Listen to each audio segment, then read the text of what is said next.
Assalamualaikum warahmatullahi wabarakatuh. Perkenalkan, nama saya Taufik Irfansyah, NIM 10 dari Pendidikan Jasmani angkatan 2023. Halo semua, di sini saya akan memberikan topik tentang kurikulum dan mengapa penting untuk dipahami. Tugas mata kuliah pengantar kurikulum. Jadi, pengertian dari kurikulum adalah sebuah program atau alat yang fungsinya sebagai rencana, rancangan, ataupun pedoman yang ada di dalam dunia pendidikan dan diatur oleh Kemendikbudristek, yaitu Kementerian Pendidikan, Kebudayaan, Riset, dan Teknologi Indonesia. Mengapa kurikulum penting untuk dipahami?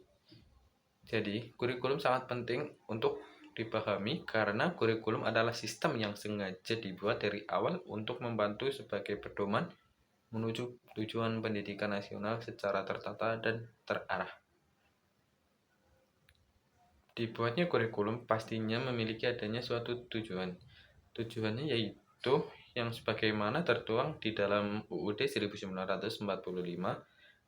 khususnya pada alinea keempat menyatakan bahwa salah satu tujuan dari pendidikan nasional Indonesia adalah mencerdaskan kehidupan bangsa. Agar mencapai tujuan pendidikan nasional tersebut, maka diperlukan guru atau tenaga pendidik yang berkualitas.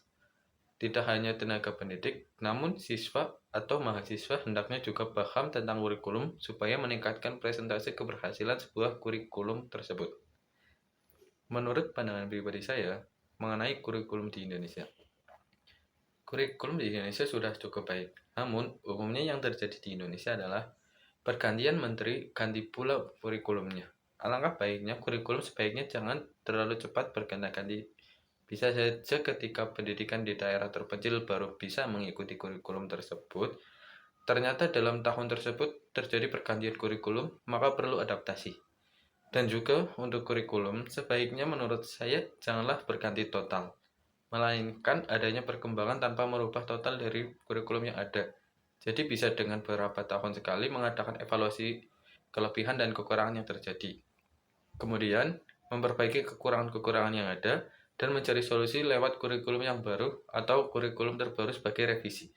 Kurikulum di Indonesia juga bisa berubah karena adanya perubahan sosial atau sering dikenal perbedaan generasi yang terjadi di masyarakat. Yang kemudian hal itulah yang menjadi tantangan di Indonesia. Jadi, kesimpulannya adalah kurikulum adalah rencana untuk tenaga pendidik, guru, atau dosen dalam memberikan materi kepada peserta didik. Namun peserta didik juga diharapkan paham tentang kurikulum yang ada agar bisa mencapai tujuan pendidikan nasional dengan efektif dan optimal. Perubahan kurikulum merupakan hal yang bagus sebagai solusi dalam mengatasi kekurangan dalam kurikulum. Akan tetapi, perubahan yang terjadi sebaiknya tidak secara menyeluruh, melainkan perubahan pada kekurangan yang terjadi. Jadi perlu diadakan evaluasi. Demi menuju tujuan pendidikan nasional, tenaga pendidik, peserta didik harus sama-sama berjuang dalam menerapkan kurikulum. Tenaga pendidik memfasilitasi, peserta didik memahami, bekerja sama demi kemajuan Indonesia. Sekian, terima kasih. Wassalamualaikum warahmatullahi wabarakatuh.